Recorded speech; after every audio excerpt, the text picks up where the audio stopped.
Happy Thursday. I am chilling out on my couch, feeling cozy today. It's rainy and I am in my PJs and all of that. So, I have a couple of things I wanted to say. Oh, and I have my favorite Girls on the Run coffee mug. So a couple things I wanted to say first of all. Which is, I have my launch party coming up this Sunday at the Art Bar Gallery on Broadway in Kingston from 3 to 5. And I will be doing a reading at 4 o'clock, which I'm really excited because I just feel like I would just want to read the entire book to everybody. So I'm really excited about that. So if you're in the area, I would love to have you join me. There are going to be some wonderful treats, open bar. And I'm working on my sign right now for the cupcakes and cookies that I'm going to have, which it's a sign that has, gluten-free crossed out, and sugar-free crossed out, and dairy-free crossed out, and then it just says diet-free. So I'm really excited about that. I've been having fun with that. So anyway, that's coming up this Sunday. So please come hang out with me and celebrate the launching of this book that came to be this year. So that's one thing I wanted to talk about. And also I did a video last Thursday called Fatphobia and Our Children. And it's not had a lot of engagement. Not a lot of people have watched it. Nobody's commented on it. And I was just sort of thinking about that's interesting because it's rare. And I was thinking about the term fatphobia, and maybe that is something that people don't really get. Or it's one of those things where I think, well, I don't have fat phobia. What does dieting have to do with fat phobia? But it's worth a watch because it's really, talking about the fact that a lot of our dieting behaviors, a lot of our interest in being healthy and what that means, a lot of that is tangled up in our fear of fatness and our fear of getting fat and understandably, I mean, that is a huge fear in our society and then the culture in which we've grown up in.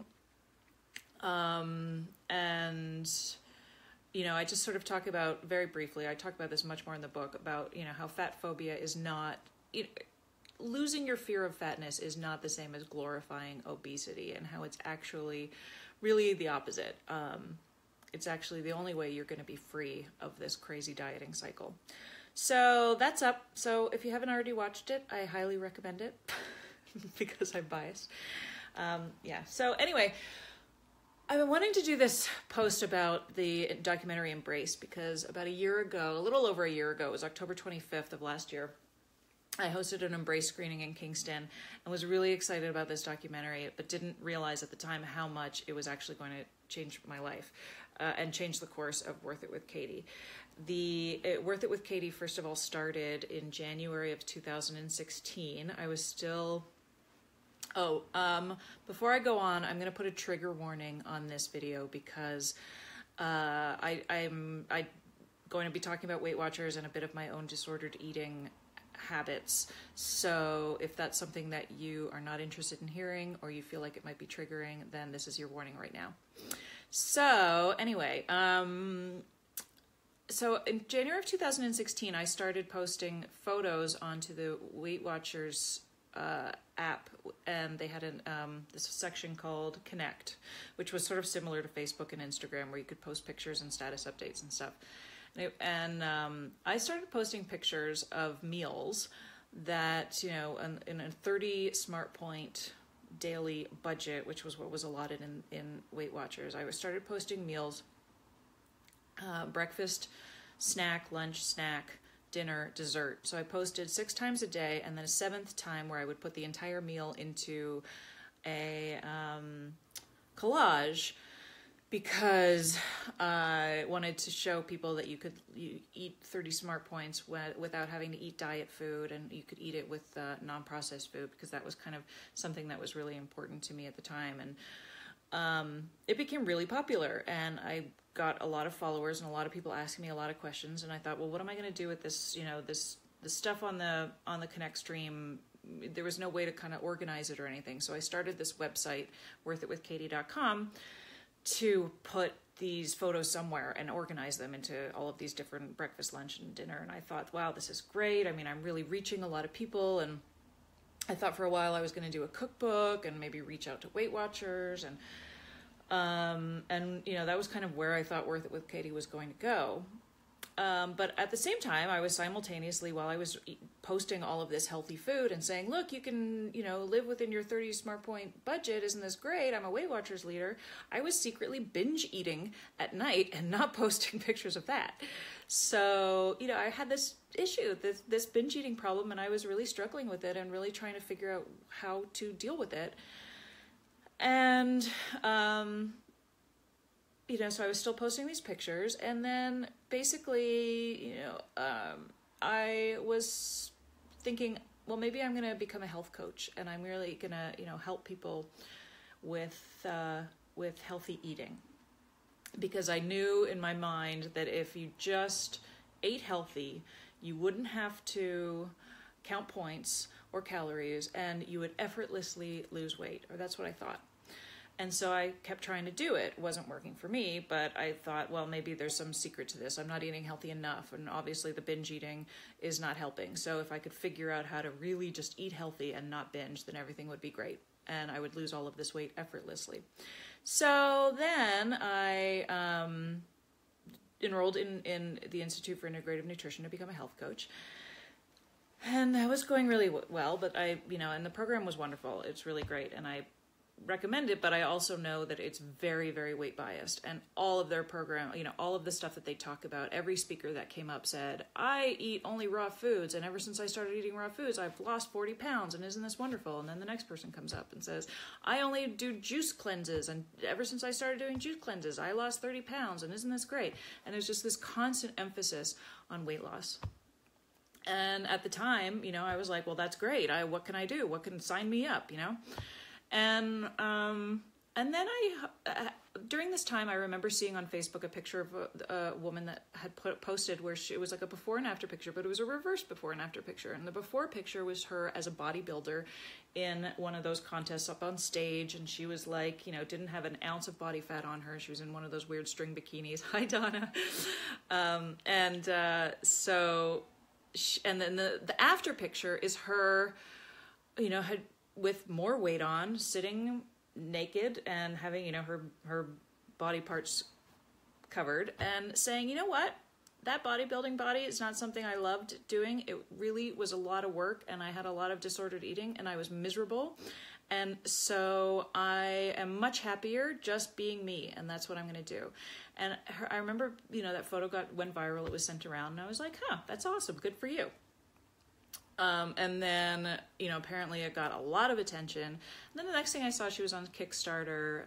She's an Australian. Her name is Taryn Brumfitt. She's on Kickstarter trying to wanted to film a documentary and going around the world and talking to people about, women, about why we're obsessed with weight loss and why we, can't be satisfied with our bodies no matter what. And she had this, little trailer that she had done on Kickstarter, and it was so moving.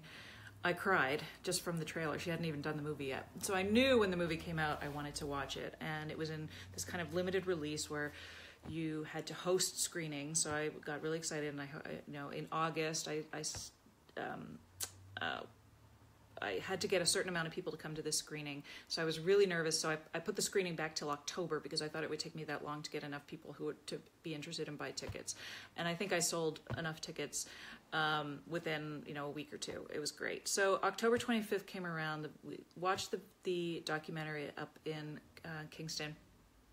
And it just blew me away. I think, not only does she talk to a lot of just women of different sizes about loving their bodies, But she also talked to some women who were really, outliers in terms of beauty in our society. I remember in her documentary, she talks to one young woman who's in London. She's British, and she is Sikh, and she also has PCOS, and which is polycystic ovarian syndrome, which is a disorder where you can often have a lot of body hair as one of the side effects.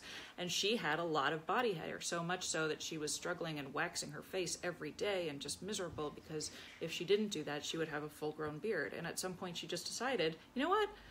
I can't do this anymore. I'm just gonna grow out my beard and be beautiful. And she was strikingly beautiful. And apparently now, now she's a motivational speaker, and she does catwalks and just incredible. And then the other woman I remember from the documentary was a woman who was a marathon runner, very beautiful, and was burned in a fire. Her entire face, most of her body was burned. And again, she, had to kind of come to grips with the fact that this was her life now, and that she was going to be stared at wherever she went, and she was going to be considered a freak by most people in society. And how was she going to live with that? And then she actually became a motivational speaker. And I remember one time she was talking in the movie about how grateful she was that her husband stayed with her through all of this and supported her through all of this. And then she kind of stopped herself, and she was like, of course he's going to stay with me. I'm awesome. And I just remember thinking, wow, to have that much self-confidence in this kind of, with this kind of, to have that much self-confidence with this kind of,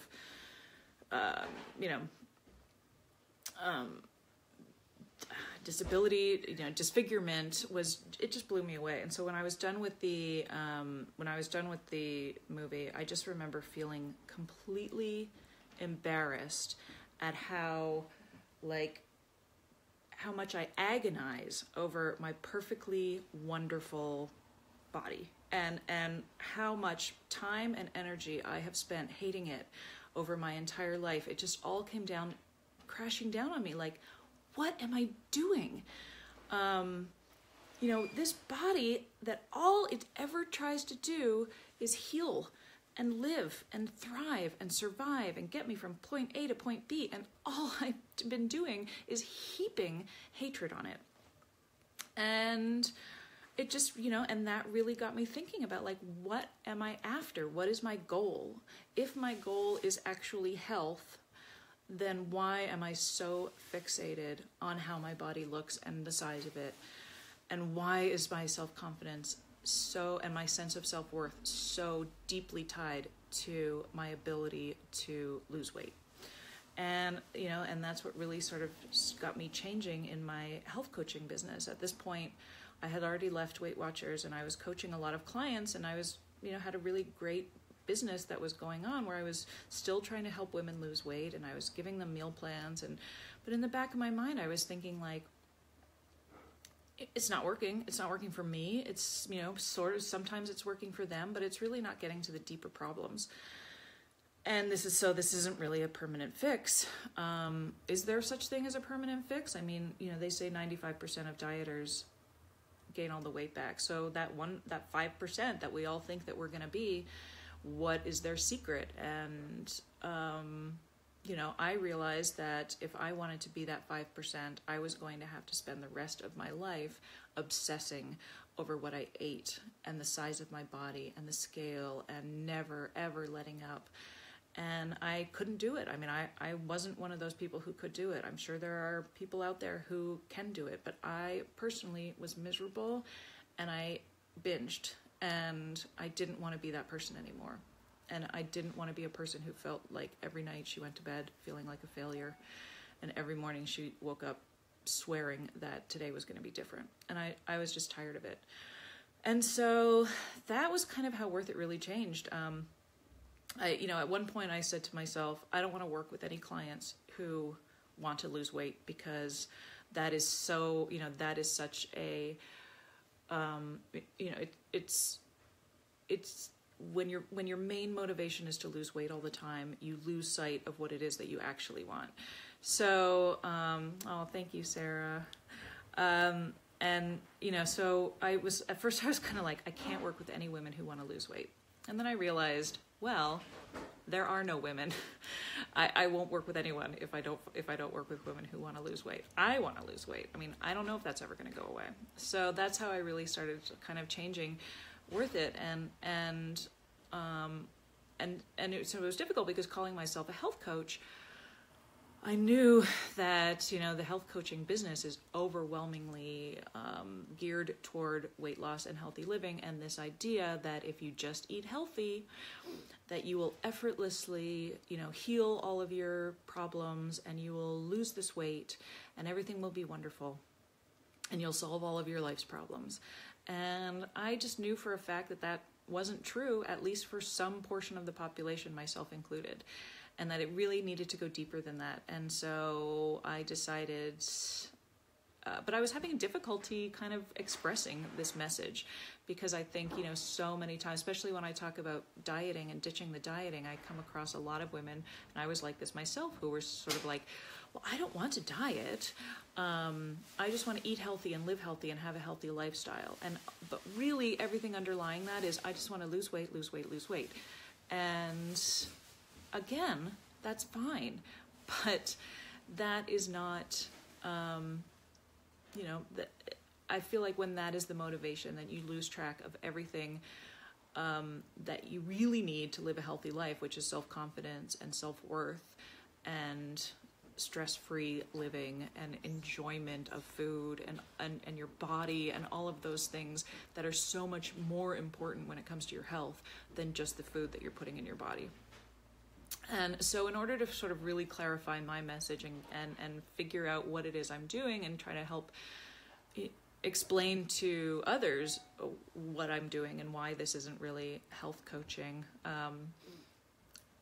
but at the same time wanting to call myself a health coach, because I feel like what I am talking about and what I am trying to achieve is true health, that when it really comes down to it, this is health. And so I really want to keep the term health coach, because when I toyed with like body image coach or wellness, and I've really felt like I was sort of conceding to this idea that what I was doing wasn't healthy, when I really truly believe that this is the healthiest way to be.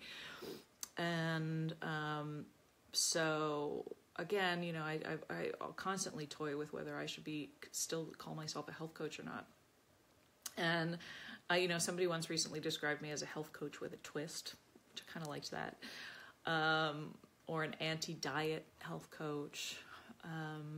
But it doesn't, you know, anyway, so I decided I was going to write this book, because not only did I want to tell my story and, you know, really realize that, you know, share my story so that women out there could realize that A, they're not alone, and that they've done nothing wrong, and that physiologically their body is geared to not stand the dieting that we're putting on it, and also that you know, true health involves so much more than just eating and exercise. But we are so focused on weight loss that we lose track of all of that. So I wrote the book, and I also, you know, not only that, I wanted to answer a lot of the questions that I myself have, and a lot of the questions that I've come across from clients or just, you know, people that I met through Weight Watchers, which was just the idea that, you know, I can't possibly be healthy at my size, or yes, my numbers are great and my cholesterol's fine, but my doctor says I need to lose weight. So obviously I have to listen to my doctor, right? Or I'm pre-diabetic and my doctor says I have to lose weight. And so I'm screwed unless I lose weight.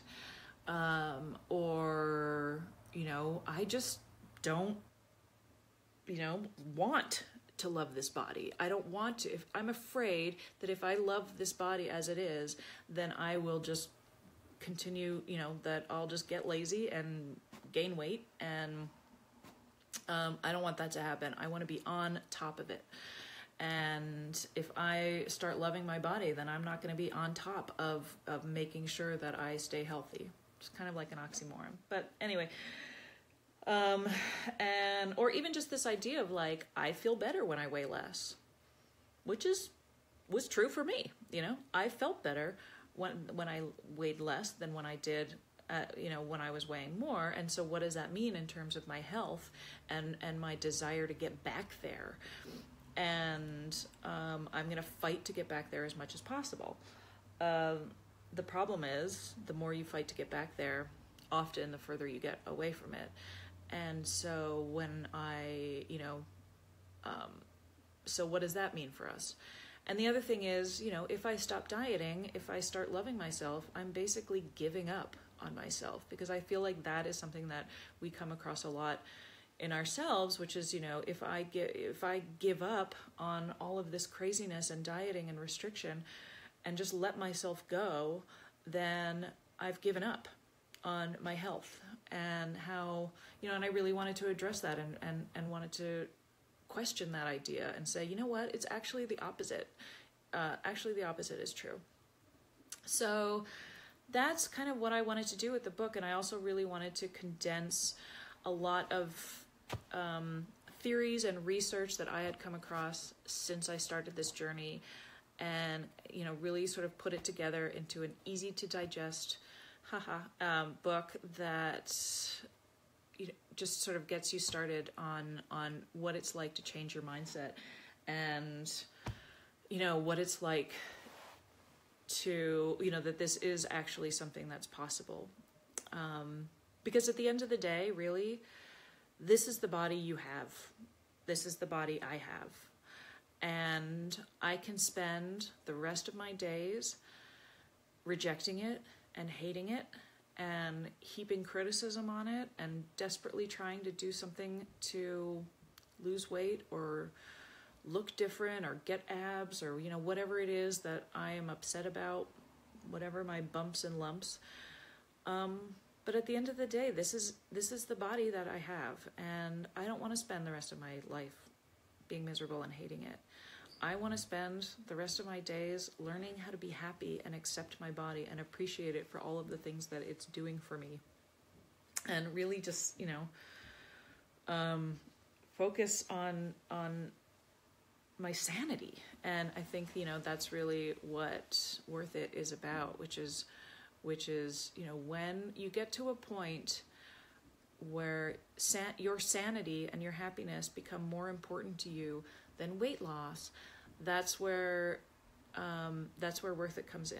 And that's where Worth It, where I try, that's where I want to help guide women to realize that your life can be so much happier and more relaxed and stress-free and healthier when you let go of this mentality. So, again, I went way over my 15 minutes. I don't know why I keep giving myself a 15-minute limit, because I never keep to it. But, so anyway, it was nice hanging out with you guys. Thanks for you guys, for those of you who dropped in to watch. I really hope I can see some of you locals on Sunday. So take care. Have a good Thursday. Bye.